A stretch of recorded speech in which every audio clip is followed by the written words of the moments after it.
Hi, greetings of the day, everyone.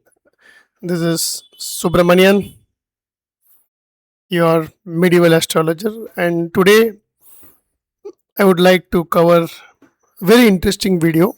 And this time it is about uh, job. Okay, this particular person reached out to me couple of days back and mentioning that uh, the scribe lost her job. Okay, she's a female, and obviously a lot of mental trauma and stress around that.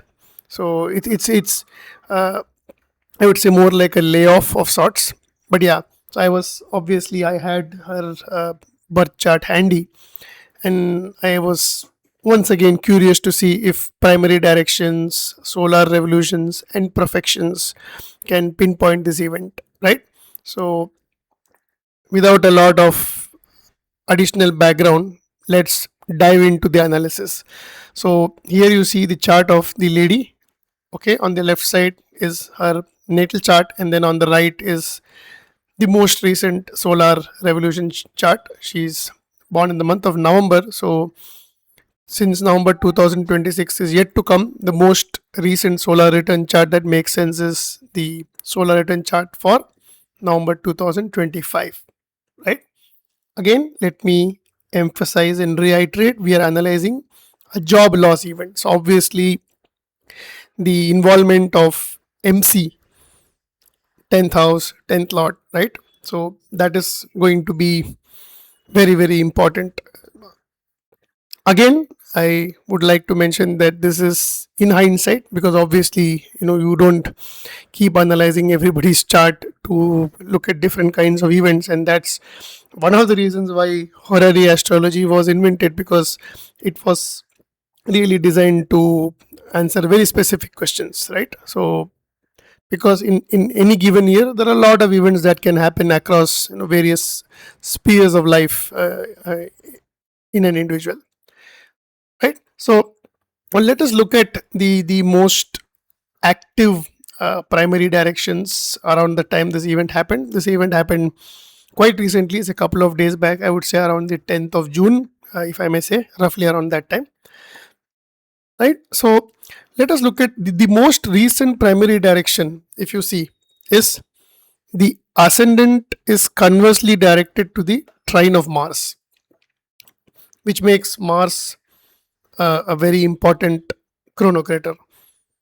Additionally, I also calculated the directed positions of planets around the 10th of June. And if you see, the directed ascendant was at 27 degrees 47 minutes of Pisces. Now, if you look at the table of Egyptian terms, 27 degrees 47 minutes of Pisces is still in the terms of Mars, because up till 27 degrees 59 minutes and 59 seconds it is still going to be in the terms of Mars, and after which the ascendant will enter the terms of Saturn and Pisces. So not only was the ascendant conversely directed to a trine of Mars, the ascendant was also directed to the terms of Mars in Pisces. So Mars becomes a very important chronocrator, right?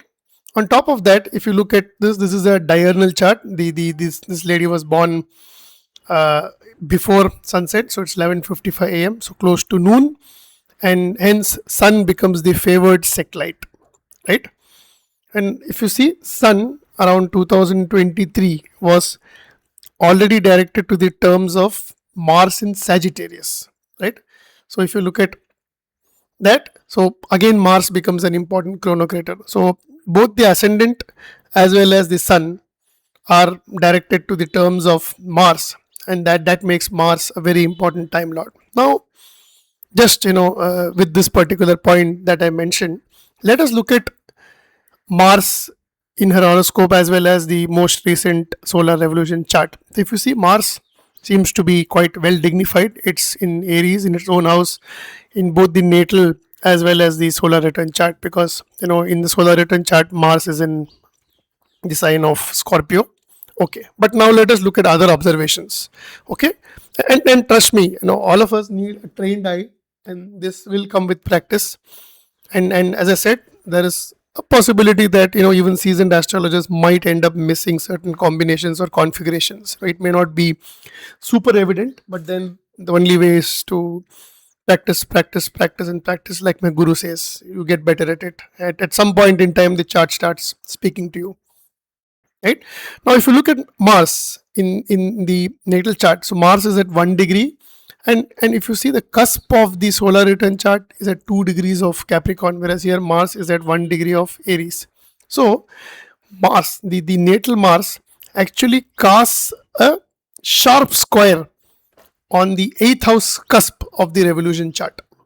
Right, and you know that the 8th house is connected with anxiety, fear, and a lot of, I would say, although many people do consider it for some kind of transformation, sometimes even negative events lead to transformation in an individual. But yes, by and large, the square of Mars, and it is almost like a partile square, just a degree apart. So yeah, Mars casts a square aspect on the 8th house cusp of the revolution chart, natal Mars.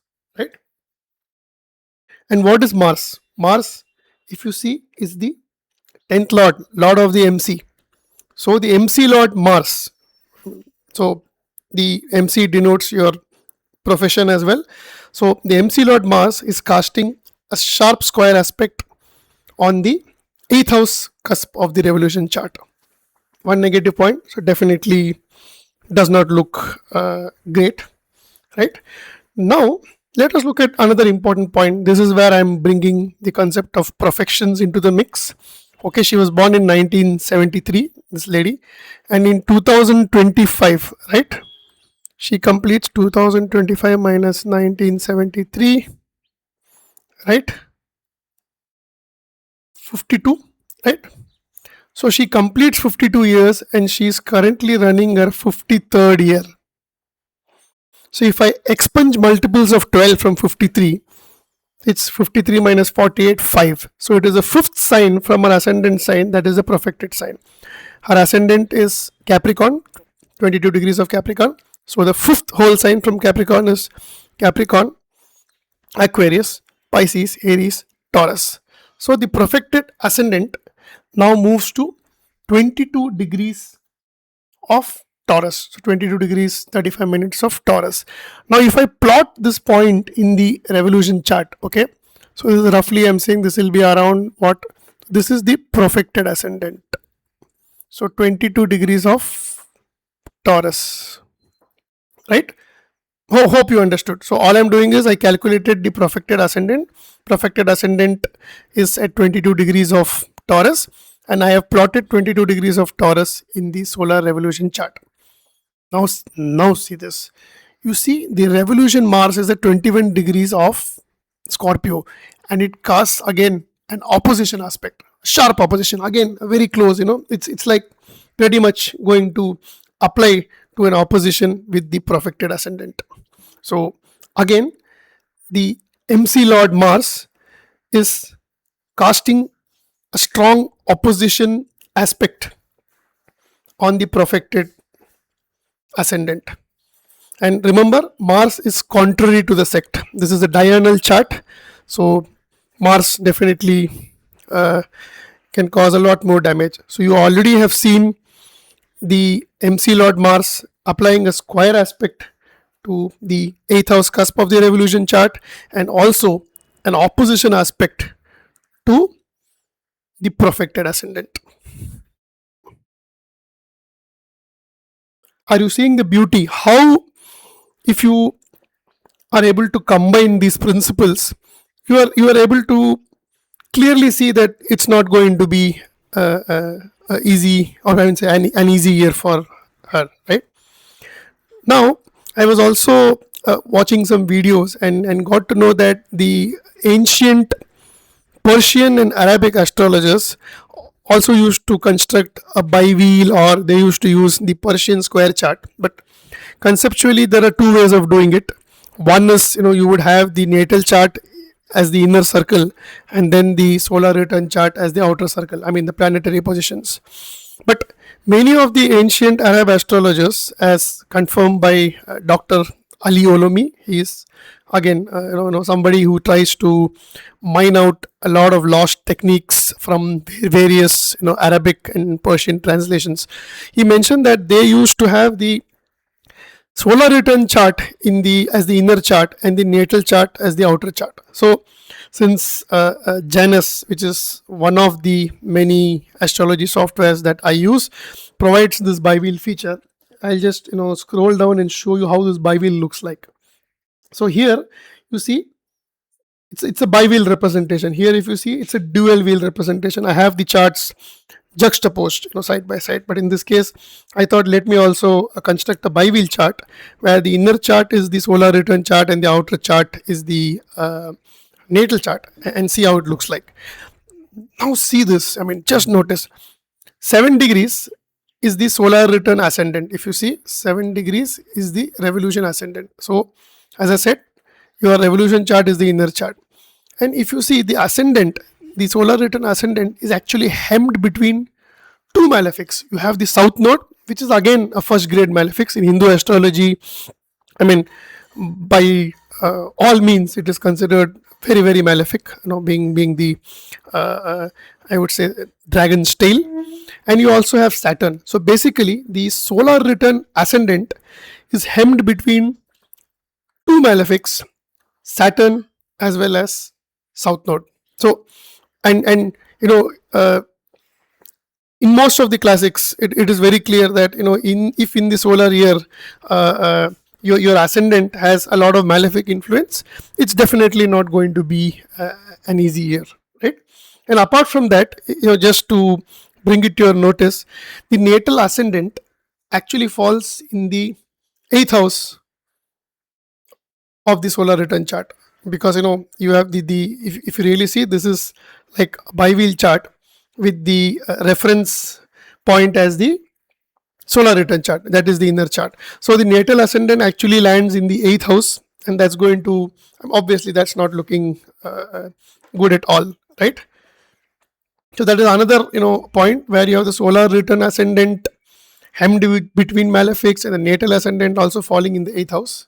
So it is but obvious that is going to be a tough year. And also, if you see the natal MC, right, the natal MC is again at the cusp of the 6th house, right? It is at 3 degrees of Scorpio. The 6th house cusp is 6 degrees. So the natal MC is also pretty much conjunct the cusp of the 6th house, and that also shows, that's obviously not a very healthy configuration, and it shows troubles from, I mean, 6th house is also your subordinates, and definitely some issues that could have been caused by subordinates and impacting her profession, career kind of thing. And as I said, this person quite recently was forced to resign, and she lost her job.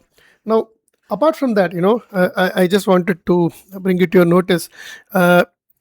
If you see.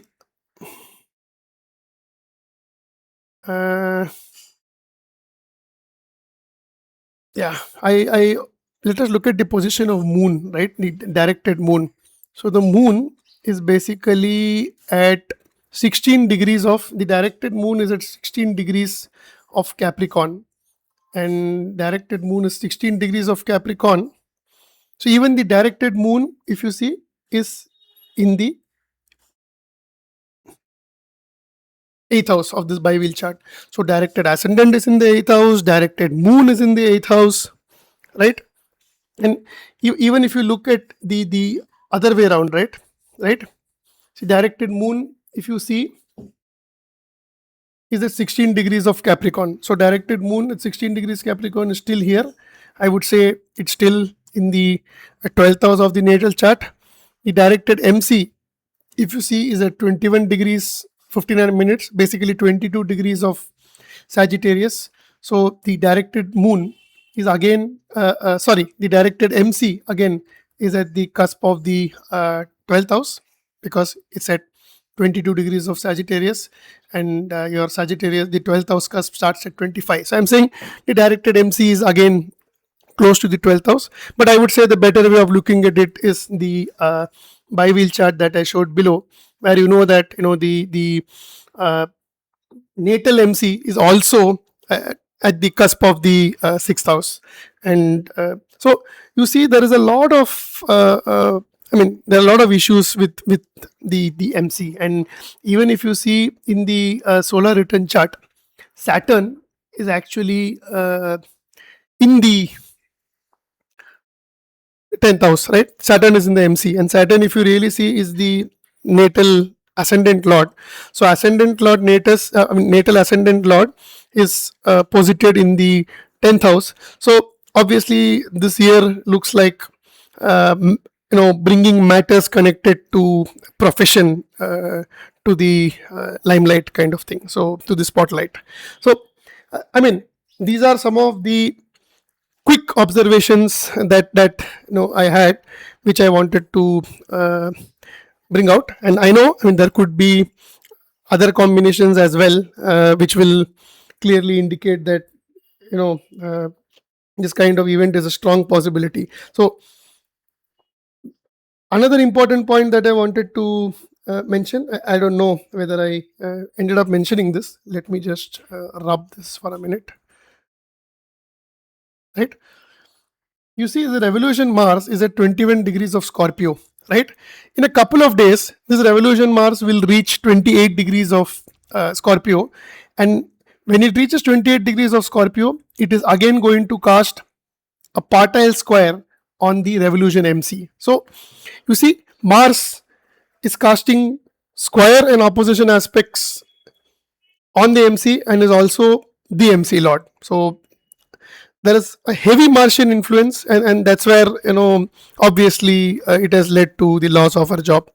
All I want to say is, when such negative events happen, something that causes a lot of emotional turmoil and fear and anxiety, you will definitely have the infortunes playing a very, very strong role. And especially if they are contrary to the sect, you are going to feel it, or it's going to hit you harder. So I hope you enjoyed this video and my explanation and my way of looking at it.